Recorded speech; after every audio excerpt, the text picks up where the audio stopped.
Welcome to Wildcat Watch. I'm Logan Bertel. Baker University offers various helpful programs and events that help students improve their skills and ultimately better their chances of getting a job after graduation. The mock interviews that took place on February 19th, offered by Susan Wade in the Career Services Department, are a prime example that many Baker undergrads take advantage of year after year. I took a look. I'm Logan Bertel, coming to you from Baker University's mock interviews hosted here at the Alumni Center. Susan Wade, head of the Career Services Department, makes this opportunity available each semester for undergraduates. Any student may attend, however it does require particular advanced communication skills, and is more of an intensive exercise that is tailored towards more experienced students. Students present their resume, talk about work history and qualifications, and ultimately argue why they would be a beneficial addition to a company. In turn, adults with experience in this area are able to give the students feedback, advice, and offer constructive criticism on their performance. The students here report that the mock interviews held on campus are extremely beneficial and are worth experiencing before stepping foot inside the business world. With Wildcat Watch, I'm Logan Bertel. The Baker University wrestling team is co-hosting the national championship in Topeka, Kansas. This is a huge opportunity for not only the team, but for the trainers and coaches as well. Baker University is co-hosting the NAI National Championship, March 6th through the 8th in Topeka, Kansas. Wrestling trainer Dan O'Connell is traveling with the team and is very excited about the opportunity. Hi, I'm Daniel O'Connell. I'm the assistant athletic trainer here at Baker University. I enjoy working it. It's something that's a very new experience when I first got here doing it. It's been a great learning experience. I've gotten to look at other ways of running a tournament from a very big landscape and really looking at all the fine details that need to be done. It's definitely has its ups and downs, but it's something I've very enjoyed doing so far. Baker has 5 wrestlers that will be competing in this year's national championship, and with Dan traveling with them, they will be competing at a high level.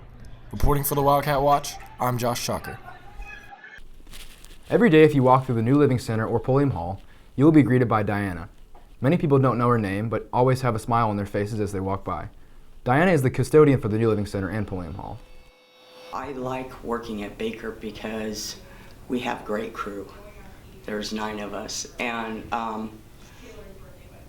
it's a really relaxed, nice environment, and it's a team, and it makes it really nice. Oh, okay. It can be challenging too because we do work during the day, so we are interacting. And I have worked a graveyard shift cleaning, and I like the interacting much better. It makes for a better day. It makes my day. Saying good morning, or if we stop and chat for a minute, or it just, yeah.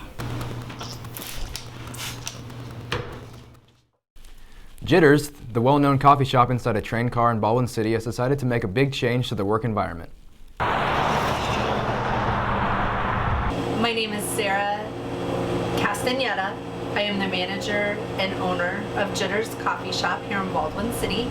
We are moving to across the street from the grocery store here in town. We'll still be on the highway. We'll be on the other side of the highway. And we're really excited about that because we've kind of outgrown our coffee shop. We just would like a building where you can come in, sit down, relax, grab some ice cream or some coffee, and probably some crepes or pancakes or something too. There's a little yellow building on the property right now. We tried to use that building or to incorporate it into the new place, but unfortunately because of zoning and different issues, we've not been able to do that. We are hoping to be open by next October or November, so by the time the students come back, this coffee shop will be open until the new coffee shop opens. For the month of March, we bring back our ice cream, and if you go to the Jitters Facebook page, we do run specials for Baker students.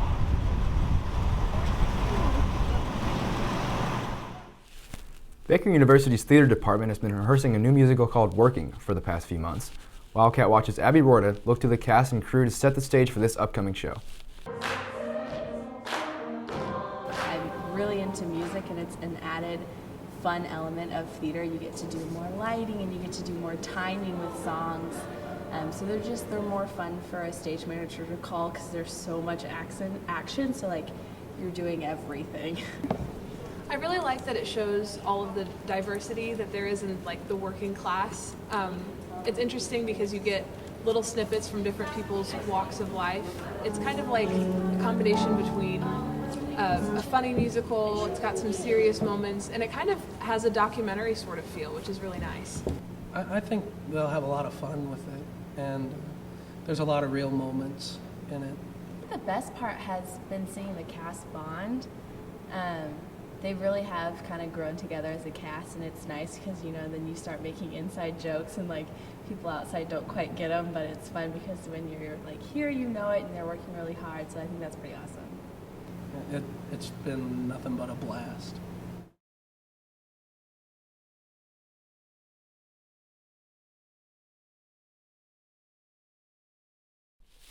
Professor Alan Grant recently published his own textbook for the use in the classroom. Here's Forrest Young with the story. Professor Alan Grant recently published his own textbook titled Economic Analysis of Social Issues. You know, what sort of initiated this process was that I couldn't find a book that addressed the topics that I wanted to cover in any sort of consistent or coherent way. And so this gave me a great deal of sort of control over what went into it and how it was presented, and enabled me to sort of link all the pieces together from the beginning of the course to the end, and I think that's very useful. Professor Grant used earlier drafts of his textbook in his Economic Analysis of Social Issues course in 2011. What I've done in this book is I've actually used an entirely sort of different toolkit to explain some of the topics, and so it really does give you a chance to sort of put your own personal stamp on it in a way that's meaningful to you. I kind of think this is the right way to teach these topics, and other textbooks don't sort of approach that. And so for me, it's very fulfilling to be able to walk into my own classroom and have a book that matches the way that I've been teaching these things for the last 16 or 17 years. He will begin using his textbook later this year in the fall of 2015. With spring break just around the corner, students have been making plans and anxiously awaiting for months. Jenna Warman took time to ask students about their plans with this week's Baker Beat. Hi, I'm Jenna Warman with the Wildcat Watch. Today on the Baker Beat, we're in the Union asking students what their plans are for spring break. I'm going on a mission trip to Pensacola, Florida. I am supposed to be getting my wisdom teeth taken out. Going home with my family. I was going to go to the beach, but Thank you so much. You're welcome. duty called. My plans are to go to the lake and chill the entire time. With the Wildcat Watch, I'm Jenna Warman. Quest can be difficult to understand, especially when students are trying to transfer. But is it really that difficult? Here's Wildcat Watch's Jessica Lane with the story. Coming to a new school can be hard enough to adjust to, but for some transfer students, the Quest program is another bump in the road to graduation. I sat down with the coordinator of the College of Arts and Sciences, Jody Randalls, why the process can be difficult for transfer students. You potentially lose a semester when you transfer from one school to another, because every school has something about them that's a little bit more unique than the other. Unique indeed. Baker requires students to have a letter grade of C or better for credits to transfer over. But I think we're transfer friendly. I just think students have to do a little bit of pre-planning when they're looking at schools to transfer to know what their requirements are and how that works for them. Junior Austin Bass thinks Quest isn't that bad, but isn't necessary. It's all right. It's actually not that bad, to be honest. It's kind of fairly easy. I mean, I already got my general eds out of the way, you know what I mean? And so it's like, I'm trying to move on with life, you know? Junior Travis Johnson is a business major and finds that Quest does help him focus on his heavier courses. It's not a lot of homework in that class. You know, you do a few papers and stuff like that, but other than that, there's not much homework, so you can focus on your homework-heavy classes, which is my business classes. So. This is Jessica Lane reporting for the Wildcat Watch. So that's what's making news here at Baker University. I'm Logan Bertell, and from all of us here at Wildcat Watch, have a great week.